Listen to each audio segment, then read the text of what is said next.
Jeshi la Polisi Kanda Maalum ya Dar es Salaam kwa kushirikiana na maafisa wa maendeleo ya jamii, jinsia, wanawake na makundi maalum linaendelea kufuatilia kwa karibu na kuchunguza kwa pamoja na idara hii ya serikali swala la kushambuliwa na kudhalilishwa kwa mwanafunzi wa Chuo Kikuu cha Ardhi Dar es Salaam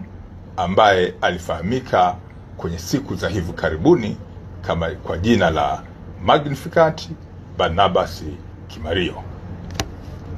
Katika swala hili watuhumiwa 4 wamekamatwa, akiwemo Reno Ponsil Mkwawili wa Chuo cha Ardhi, Asha Suleiman Juma wa Chuo cha Uhasibu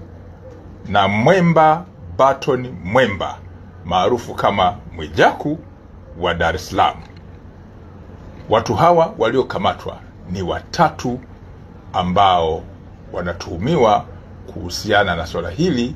la sakata ambalo limeingizwa watu 4 akiwemo mlalamikaji. Upelelezi wa shauri hii unakamilishwa haraka iwezekanavyo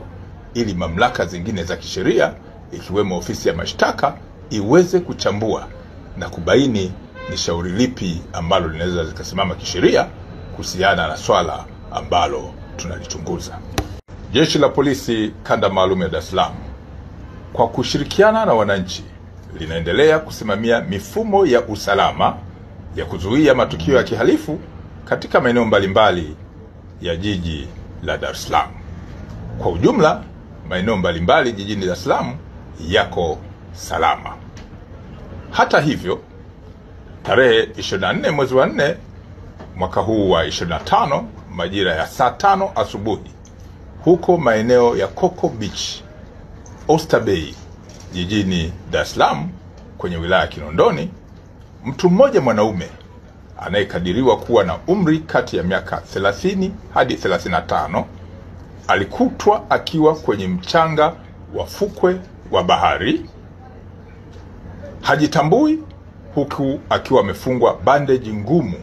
ya muda mrefu maarufu kama POP kwenye mkono wake wa kulia. Taarifa hiyo ilifikishwa kwenye kituo cha polisi na vijana wanaofanya biashara ndogo ndogo eneo lile wapatao 4 ambao waliuona mwili huo wa mtu huyo ambaye hawamtambui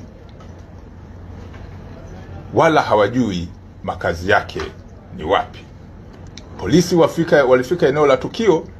na kumchukua mtu yule, na baada ya kufikisha kwenye hospitali ya Mwananyamala ilitambuliwa na madaktari kwamba mtu yule alikuwa tayari amepoteza maisha. Chanzo cha kifo chake kinachunguzwa, lakini kujua mtu huyo ni nani, anatokea wapi, lakini alikuwa akipata matibabu wapi kuhusiana na mkono wake ule wa kulia ambao ulikutwa ukiwa na bendeji ngumu ya muda mrefu ambayo ni maarufu kama POP. Mwili wa marehemu huyo umehifadhiwa katika hospitali ya Kilwa hapa jijini Dar es Salaam. Jeshi la Polisi Kanda Maalum ya Dar es Salaam linaendelea kusisitiza na kuwakumbusha wananchi kuwa swala la usalama wa jiji la Dar es Salaam ni la kila mwananchi, lakini kwa kushirikiana na jeshi la polisi pamoja na vyombo vingine vya dola vya kiusalama ili kuhakikisha kuwa shughuli za kiuchumi za jiji hili zinaendelea, lakini pia zile za kijamii pamoja na kisiasa zinaendelea kwa kufuata misingi ya kisheria. Kuhusu swala la mahakama ya Kisutu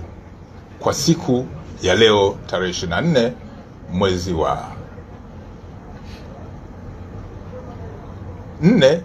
mwaka 2025, kwa ujumla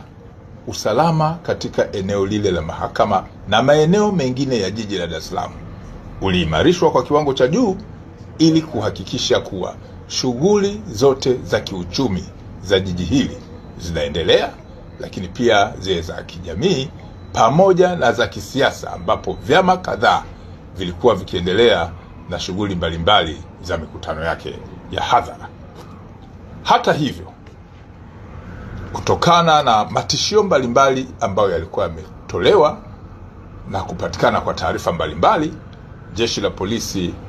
lililazimika kuwazuia na kwenda kuwahoji baadhi